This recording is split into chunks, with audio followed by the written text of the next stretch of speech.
আসসালামু আলাইকুম গাইস, আশা করি সবাই ভালো আছেন।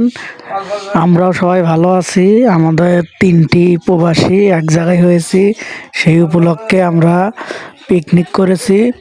আশা করি ভিডিওটি সবাই দেখবেন আর আমাদের দোয়া করবেন, আমরা জানি ভালোভাবে থাকতে পারি বিদেশে, কোনো আপাত বিপদ জানি না হয়, আবার প্রতি বছরে জানি এক জায়গায় হতে পারি। সবাই দোয়া করবেন ইনশাল্লাহ। তিন প্রবাসে এক জায়গায় হয়েছে দেখে সবাই মিলে একটু আনন্দ করে পিকনিক করলাম।